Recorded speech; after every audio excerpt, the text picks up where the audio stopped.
우리가 부모님들을 위해서 기도하는 시간, 특별히 상한 마음을 주님께서 치유하여 달라고 그렇게 기도하고 있습니다. 어저께 우리가 두려움에 대해서 함께 기도했는데 오늘은 우리 마음 속에 있는 우울감에 대해서 우리 같이 좀 기도하면 좋겠습니다. 우리 마음에 느껴지는 마음 정서 중에서 우울감 우리가 보게 되는데 우리 부모님들을 뵐 때 우리가 너무 송구하고 안타까운 것들은 부모님들 마음속에 있는 오래된 슬픔과 근심 걱정 중에서 이런 우리가 우울하다라는 느낌에 깊이 들어가 있을 때 대화를 나누는 그 과정에서도 너무 마음이 안타깝고 힘들어하게 하는 그런 여러 원인들과 이유들을 우리가 보게 됩니다. 이거 참 우리가 너무 안타깝고 힘들지요. 그런데 제가 우울한 마음을 안아드립니다라는 책에서 참 흥미로운 몇 가지 오해들에 대해서 보게 되었습니다.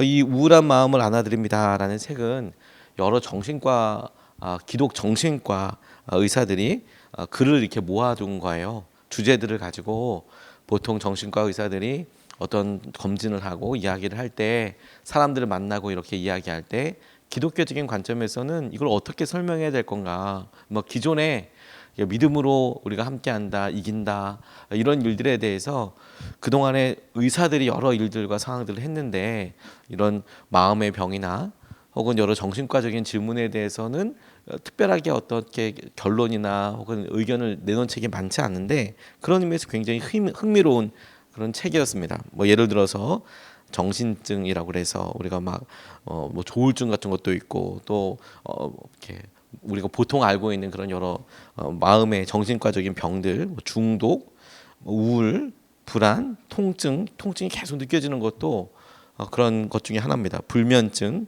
그리고 치매 이런 일들에 대해서 기독교적인 관점에서 보면 그게 뭐가 어떻게 되는 거냐 이제 이런 일들을 본인들이 이제 기독교인들이기 때문에 본인들이 하고 있는 여러 일들과 처방과 사항들을 통해서 이건 이런 의미가 있다 이렇게 이야기한 그런 책입니다. 거기에 우리가 무의식적인 오해가 있더라. 본인이 보니까 기독교 우리 크리스천들이 갖고 있는 무의식적인 오해들 중에 뭐 이런 것들이 있다라고 몇 개를 써놨는데 제가 공감이 많이 갔어요. 그게 뭐냐면 하나님 아버지는 육신의 아버지와 유사한 분이시다. 이런 오해를 한다는 거예요. 그런 비슷한 부분이 당연히 있겠죠. 그런데 또 너무 그런 것도 아닙니다. 우리가 부모님과 특별히 아버지 어떤 상처를 갖고 있을 때 그게 그대로 투영되면 하나님 아버지와의 관계가 결코 나아갈 수가 없어요. 그래서 우리가 잘 알고 있고 모두가 다 경험하고 있는 아버지로서 하나님께서 우리에게 설명하시고 여러 일들도 하지만 근데 우리가 경험한 아버지와 똑같다고 생각하면 어려움이 있다. 오해가 있을 수 있다. 또 하나 나쁜 것도 주시는 하나님이시다. 그렇지 않습니다. 하나님 우리에게 가장 좋은 것을 주시는 분이십니다. 또 하나님은 내 기도에 무조건 응답하셔야 한다. 그러니까 우리가 원하는 형태로 응답하셔야 한다. 이런 게 우리가 오해 중에 하나이고 또 하나님 내 기도에 응답하시지 않을 것이다. 이렇게 또 이제 우리가 오해를 하기도 하고 하나님은 나를 치료하셔야만 한다. 이제 이것도 오해라는 거예요. 치료하셔야만 한다. 하나님이 나를 사랑하시고 하나님께서 이렇게 생각하다 보면 나를 치료하셔야만 한다. 왜 치료 안 하시냐? 이렇게 생각을 한다는 거죠. 또 하나님이 나를 사랑하신다면 나는 우울할 수 없다. 하나님이 나를 사랑하시니까 나는 우울할 수 없어. 이렇게 생각한다는 거예요. 이게 오해라는 거죠. 하나님은 나를 학대해서 구해주지 않으신다. 구해주세요. 근데 자기 마음속에 그렇게 갖고 있는 또 다른 믿음인 거죠. 혹은 하나님은 나를 방치하신다. 내버려 두신다. 이렇게 생각하는 경우가 오해이고 하나님은 내게 우울증과 정신병리를 주셨다. 이것도 오해라는 거예요. 하나님께서 주시거나 하나님께서 우리에게 하시는 것들이 아니에요. 일단 슬픔과 우울한 마음 자체는 우리가 특별한 시기나 혹은 어떤 일 앞에 있을 때 경험하게 되는 우리의 마음의 자연적인 현상일 수 있습니다. 다만 이런 마음과 정서가 어떤 물이 흐르는 길처럼 이렇게 계속해서 고착화가 돼서 더 이상 이게 어떻게 자기 힘으로 이 마음과 생각을 떨쳐버리지 못하거나 혹은 오랜 기간 동안 이것이 계속 진행되는 것이 우리에게 참 간절한 기도 제목이 되는 것이죠. 사랑하는 사람 혹은 우리가 잘 알고 있는 사람이 큰 일을 어떤 경험하게 됐다거나 그걸 우리가 경험하게 됐다거나 그럴 때 우리의 몸과 마음이 자연스럽게 반응하게 되지 않겠습니까? 근데 그런 자연스럽게 반응하는 것들에 있어서 우리가 건강하고 우리가 믿음 가운데 잘 서 있을 때에는 이것을 보고 툭 치고 넘어설 수도 있고, 또 주위의 사람들 통해서 이거 일어설 수 있는 힘도 얻을 수 있게 되는데, 근데 문제는 그게 오래 가게 될 경우에 우리가 결심도 하고 결단도 하는데 제대로 되지 않을 때가 이게 당황스럽고 힘든 것이죠. 특별히 우리가 부모님을 위해서 기도할 때 부모님들께서 노년의 시기를 맞아서 자연스럽게 겪게 되는 신체적인 변화들이 있습니다.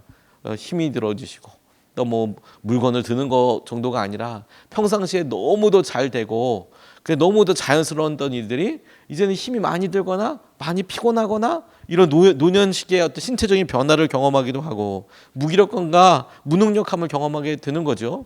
또 사회적인 역할을 상실하게 됐을 때 본인이 어떤 일을 감당할 수 있었고 어떤 일을 하게 됐을 때 그래서 느끼는 충족감이 있었는데 더 이상 그런 일들을 하지 못하게 되고 경제적인 자립도가 떨어지게 되면서 이 혼자서는 나올 수 없는 염려, 걱정, 생각들, 이런 일들이 보이게 된다는 거예요.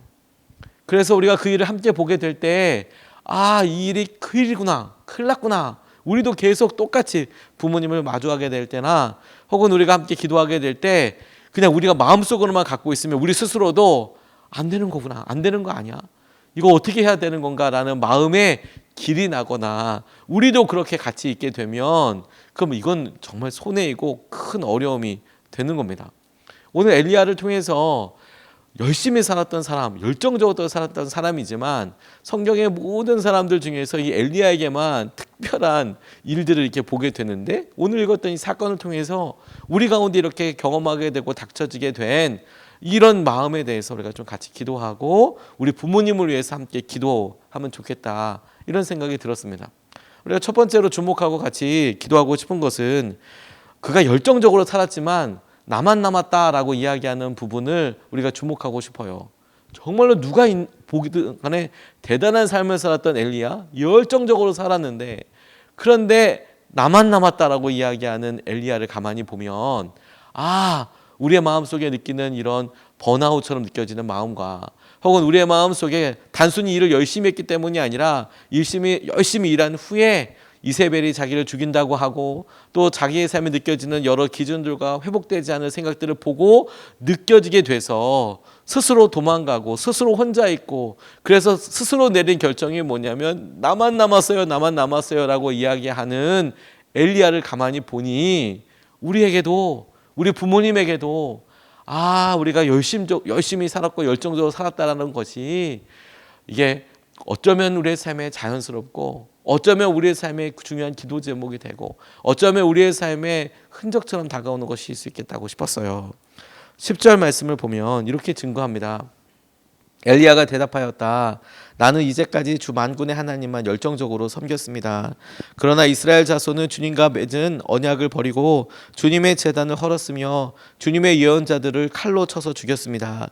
이제 나만 홀로 남아있는데 그들은 내 목숨마저도 없애려고 찾고 있습니다. 고 이야기하고 있어요.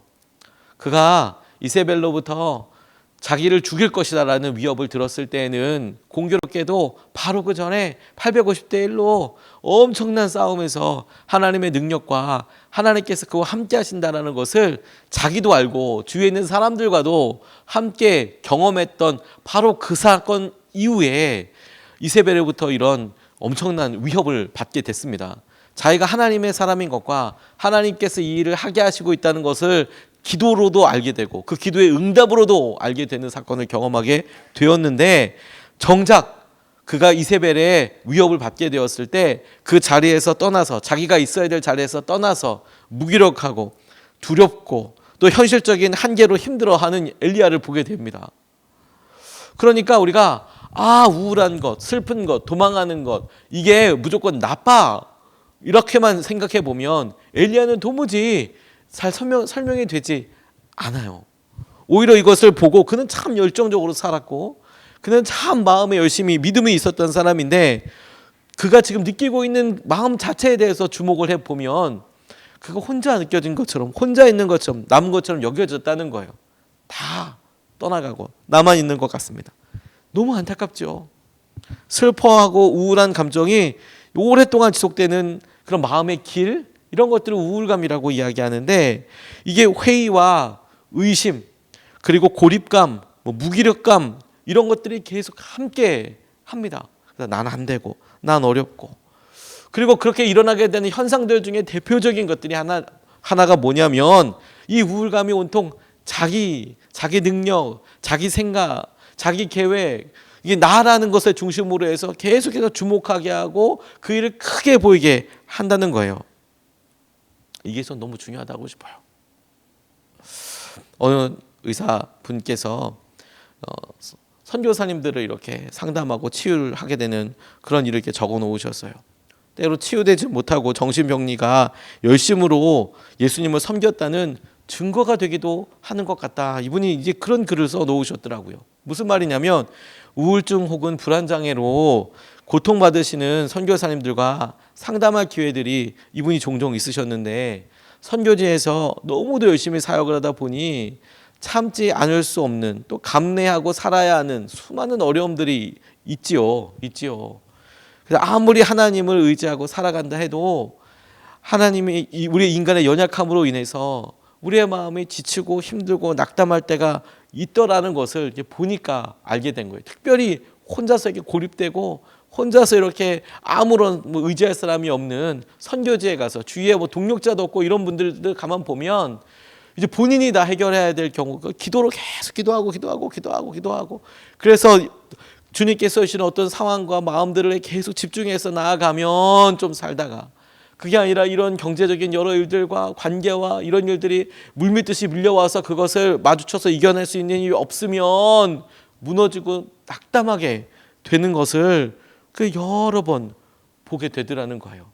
그래서 이분이 이야기하신 것은 뭐냐면, 그래서 그분들의 삶을 듣고 가만히 보다 보니까 이런 마음의 상처와 이런 일들이 있었던 일들의 원인이 되는 일들을 자기가 이렇게 보고 나니까, 야, 참 믿음이 대단했구나.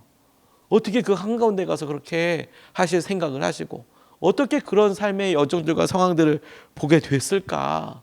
이렇게 이해도 되시고 대단하시다는 마음도 들고, 근데 지금 그런 결과들과 상황들로 힘들어하시는 모습들을 보니까, 아, 이게 일종의 자기 몸에 있는 예수님의 흔적이라고 볼 수도 있겠구나. 그분은 여러 사람들을 생각하고 보다 보니까 오히려 그렇게 느끼기도 되는 부분들도 있었다라는 거예요. 부모님들이 내 왕년에 혹은 내 본인의 삶에 있어서 가장 놀랍고 가장 이런 일들에 있어서 자랑이 될 만한 혹은 활동적으로 했던 때를 기억하시는 이유, 저는 그런 이유를 가만히 보니까, 와, 그런 기적과도 같은 시기를 그분들이 경험하시고 또 그걸 다 이겨내시고 그래서 지금까지 오신 그거 아니겠습니까? 그러니 그런 모습을 보면서 우리가, 아, 과거엔 그랬는데 지금은 어때요?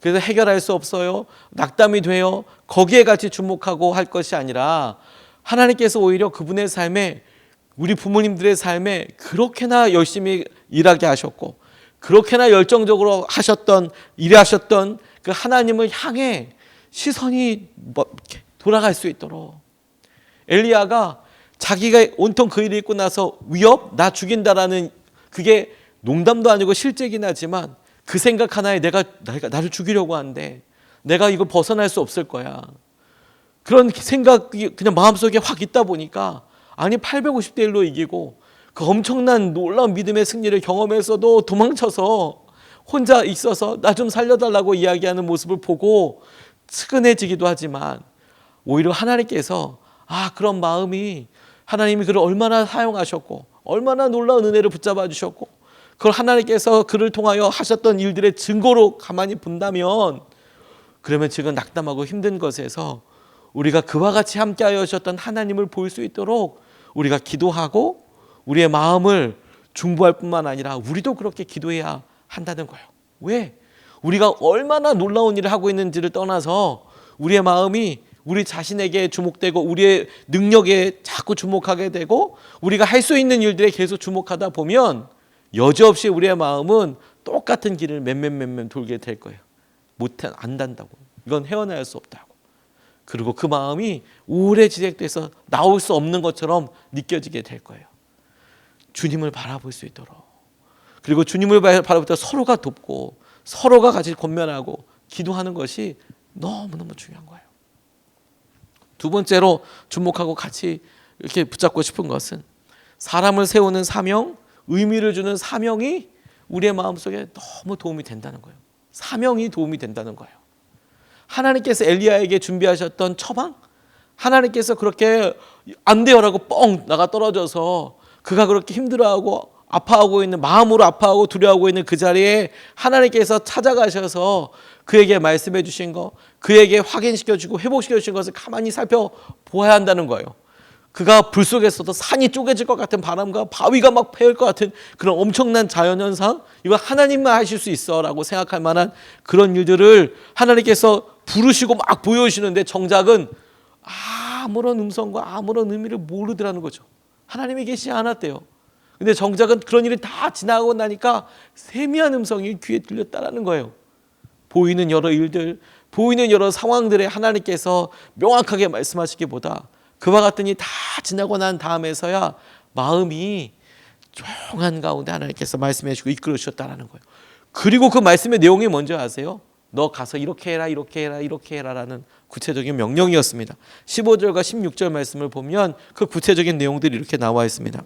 주님께서 그에게 말씀하셨다. 너는 돌이켜 광야길로 해서 다마스쿠스로 가거라. 거기에 이르거든 하사엘에게 기름을 부어서 시리아의 왕으로 세우고 또 님시의 아들 예후에게 기름을 부어서 이스라엘의 왕으로 세워라. 그리고 아벨모올라 출신인 사밧의 아들 엘리사에게 기름을 부어서 내 뒤를 이을 예언자로 세워라. 이렇게 이야기하고 있습니다. 엘리야에게 나타나신 하나님은 새로운 사명을 허락하셨어요. 그가 그전에 했던 일에 비하면 누구에게 가서 그 사람을 세워라, 누구에게 가서 그렇게 해라, 누구에게 가라, 이렇게 이야기하고 있는 것은 뭐 가뭄을 끝내고 그리고 마치 아합 왕과 막 대립하여서 그래서 하나님의 능력이 들어야 통로로 이렇게 막 쓰이고 날마다 하나님께서 먹여주시는 것을 경험하고 이런 엄청나고 놀라운 기적들 한가운데 막 살아서 와 이건 대단해, 하나님만 하실 수 있는 그런 일이야 라고 생각했던 일에서 누구누구를 찾아가서 그 사람이 앞으로 해야 될 일과 그 사람에게 하나님이 가지고 계신 계획에 대해서 네가 설명해 줘라, 네가 그렇게 이야기해 줘라 라고 이야기하는 거예요. 어떤 내용의 의미, 경중 혹은 우리가 생각할 때 영향력 뭐 이런 관점에서 막 질문해 보면 아니 여러 사람들 모아놓고 모든 백성들 앞에서 모아놓고 하늘에서 불이 임하게 한다든지 막 그들을 통해서 엄청난 결과 이런 것들이 비교해서나 대조해서나 드러나게 되는 여러 상황들, 그런 일들이 훨씬 더 폼나 보이죠.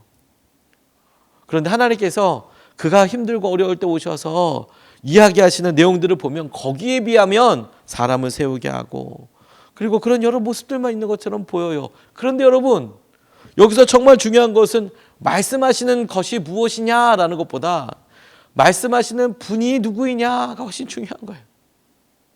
우리가 많이 속는 것이 우리가 하고 있는 내용이 얼마나 놀라운 일이냐에 대해서보다 그래서 자기 스스로 평가를 해요. 과거에는 이랬으니까 이래요.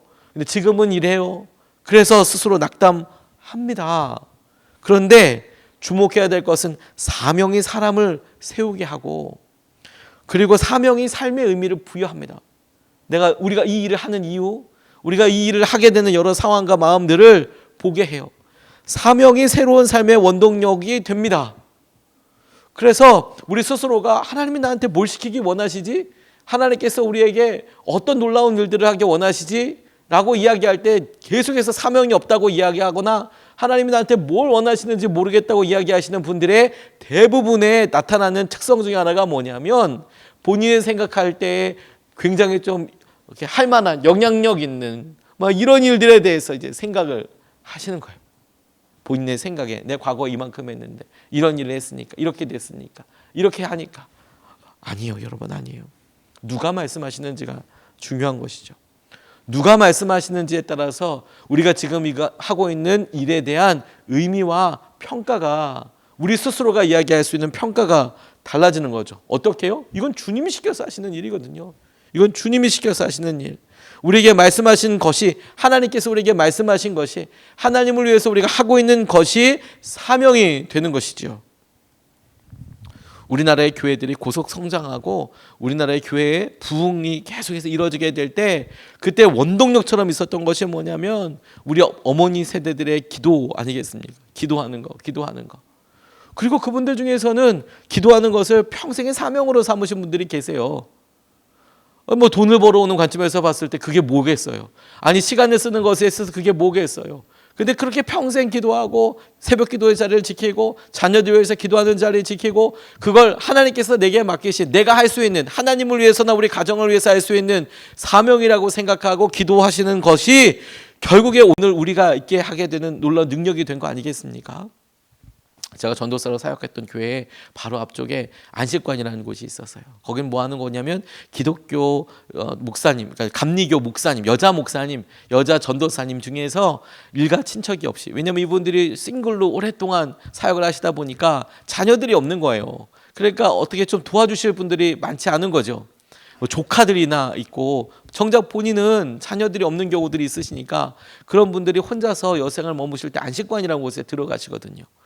근데 거기에 그렇게 나이가 다 많으신 이런 할머니 목사님들, 할머니 전도사님들이 이제 거기서 사세요 다. 근데 새벽 3시서부터 와서 교회에서 기도하시는 거예요. 새벽 3시서부터. 그게 사명이라고 생각하시는 거예요. 새벽에 일찍 오셔서 나라와 민족을 위해서 기도하시고 새벽에 일찍 나오셔서 자기가 날마다 해야 될 자리, 있어야 될 자리를 가지고 그렇게 하시는 거예요. 처음에는 그냥 와서 계속 하시고 이분이 1부 예배도 드리시고 새벽 예배, 2부 예배도 그냥 그 자리에서 그대로 드리시는 거예요. 하나님께서 내게 맡기신 자리, 하나님께서 내게 기도하신 자리. 그분들이 한참 현역에 있을 때는 한 교회를 담임하고 여러 사람들 신방하고 사람들에게 힘이 되는 어떤 뭐 말을 권면을 하고 설교를 하고 그러셨을 텐데 나중에 그분들이 70이 넘고 80이 넘고 90이 될 때까지 그분들이 그 자리에서 건강하게 그분들이 거기까지 살 수 있고 하루를 의미를 부여하며 살 수 있던 가장 놀라운 근거를 보니까 하나님이 내게 기도하라고 시키셨다고. 하나님께서 이와 같은 일을 하셨다고. 그걸 보고 그게 의미 있게 하는 것을 보게 됐어요. 김용기 장로님, 가나안 농군학교 설립자였던 이분이 이런 이야기를 하셨어요. 신앙을 잃어버리면 배교를 하지만 사명을 잃어버리면 타락을 한다. 사명을 잃어버리면 타락을 한다. 내가 하나님을 위해서 하고 있는 일, 하나님을 위해서 하고 있는 일들이 어느 순간에 이렇게 없어지게 되면 의미들이 다 없어지고 평소 때라면 절대로 하지 않았을 일들도 너무 쉽게 하고 자기가 자기 스스로를 보호할 수 있는 보호막들이 다 사라져 버려요. 그러니 여러분, 사명은 주님께서 우리를 위해서 주시는 거라니까요. 우리를 위해서 하시는 거. 이 김용기 장로님이 평생을 사명처럼 생각하셨던 일은 우리나라가 새롭게 되고 땅이 개간되고 이런 일들이지만 실제로 하셨던 일을 보면 그냥 황무지 같은 산 같은 데를 개간하는 일이었어요. 그게 뭐 이렇게 봤을 때 여러분 날마다 하는 노동이 막 하나님께서 하신 어마무시한 일들만 있었겠어요. 돌 캐내고 그리고 그거 씨 심고 되든 안 되든 산을 갖다가 밭으로 만들고 논으로 만드는 일인데 그게 쉽기만 했겠습니까? 날마다 하는 일은 그렇게 그냥 반복적이고 그냥 농사하시는 우리 부모님들이 할 법한 일을, 아니 그 일을 실제로 하신 거예요. 근데 그 일을 사명을 가지고 하셨어요. 그게 차이인 거예요. 그게 하나님께서 우리에게 붙잡아 주시고 일으켜 주시고 주님께서 주신 사명을 따라서 우리의 마음과 우울감을 놓고 기도할 때 주님, 우리 부모님들이 주님께로부터 받은 사명과 주님께서부터 말씀하시는 일에 순종하고 그 일에서 의미를 찾을 수 있도록 주님 이끌어 주시고 만나 주시고 붙잡아 주십시오. 그렇게 삶의 의미 찾게 하여 주십시오. 우리가 이렇게 기도하면 좋겠어요. 우울감을 넘어서 사명을 찾게 해 주십시오. 주님, 그렇게 기도하면 좋겠습니다. 오늘 두 가지 말씀을 같이 나눴습니다. 열정적으로 살았지만 나만 남았다 이런 생각들이 우리 부모님에게, 친구들도 없고 여러 힘들고 어려운 상황들이 있다고 이야기할 때 그걸 바라보는 우리가 조금만 더 마음의 여유를 더해서 열심히 사셔서 그렇잖아요. 열심히. 그런데 그런 열심히 사셨던 것에서 우리가 인정해드리고 다만 하나님께로 시선이 갈 수 있도록, 자신에게가 아니라 하나님께 향해 있을 때 일어나게 됐던 능력을 볼 수 있도록 그렇게 기도하여 주겠습니다. 두 번째로, 사명이 사람을 세워요. 사람이 하나님을 위해서 하시는 일, 그 일에 대해서 권면하고 우리가 계속 기도하여야겠어요. 하나님, 우리 어머니에게, 우리 아버지에게 하나님께서 시키시는 사명과 마음이 있게 해주십시오. 하나님 만나주시고 더 깊이 만나주셔서 그런 사명대로 살 수 있게 하여 주십시오. 이렇게 좀 같이 기도하고 싶습니다. 두 번 나눠서 기도하겠습니다. 첫 번째로 하나님을 바라보는 눈이 열리게 해달라고 기도하겠습니다. 계속 반복되는 여러 일들에 계속해서 재정적인 생각과 또 건강에 대한 생각과 이런 일들을 주목하고 하게 됩니다. 왜냐하면 평소 때보다 시간이 더 많아지셨으니까. 우리도 그런데 그렇지 않습니까? 점점 그렇게 되지 않습니까? 하나님을 바라보는 눈이 열리게 해주시고 하나님을 바라보는 마음이 열리게 해주시고 하나님을 생각하는 눈이 열리게 하여 주시고 하나님을 온전히 의지하는 그런 마음이 그렇게 있게 하여 주십시오. 하나님 그렇게 해주십시오. 우리가 첫 번째로 같이 함께 부모님을 생각하며 또 우리 자신을 생각하며 우리 같이 함께 기도하시겠습니다.